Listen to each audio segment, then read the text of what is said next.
Welcome, everyone, to Beyond the Buzzer. Okay, let's jump right in. We're doing a deep dive today into a really interesting game from the National Junior Classics. Yeah, this one was held at the State Basketball Center.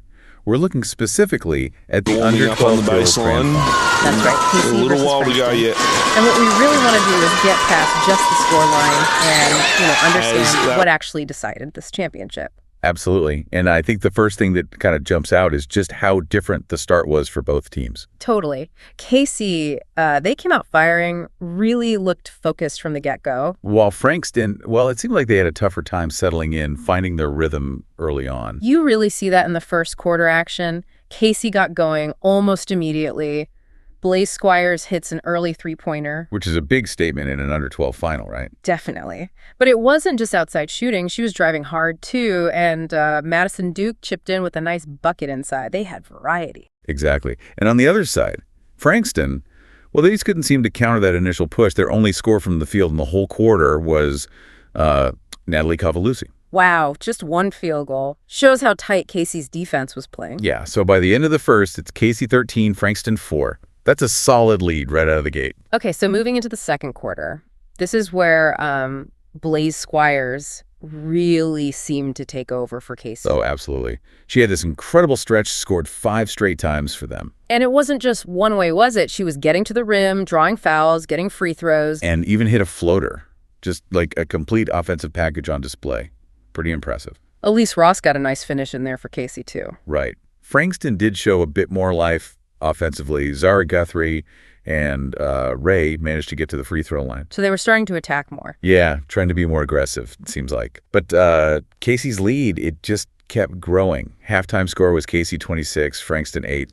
Oof. That's a big deficit. So heading into the third quarter, what's the dynamic? Does Casey ease off or does Frankston find a way back? Well, Casey definitely stayed in control. They weren't letting up. You had Brown and Trovarelli getting some scores inside, playing smart basketball. Squires still attacking, too. Oh, yeah, she was still a factor. But what's interesting is Frankston did start to find something offensively. Okay. Guthrie, especially. She found her rhythm, got a couple of baskets. Ray contributed again, too. They were, playing much better. But did it actually cut into that lead much? Not really. That's the thing. Casey was still scoring consistently themselves. So even with Frankston playing better, the gap was still huge. What was the score going into the fourth? Casey 35, Frankston 16. It just shows, even if you start clicking, climbing out of that big early hole is just so tough. Especially against a team that's playing well and staying composed. Exactly. So final quarter, Frankston's got to throw everything at them now, right? And they did. They came out really aggressive. Guthrie and Esmee Harrington were constantly attacking, getting to the line again and again. Trying to chip away 1 point at a time. Yep. And Ella Volpe battled hard inside, got a strong finish down low. You could see the fight was still there. But how did Casey respond to that pressure? That's the real test. They responded brilliantly, really. Every time Frankston seemed like they might build some momentum, Casey had an answer. Squires still leading the charge. She's still a major force, yeah. But others stepped up too.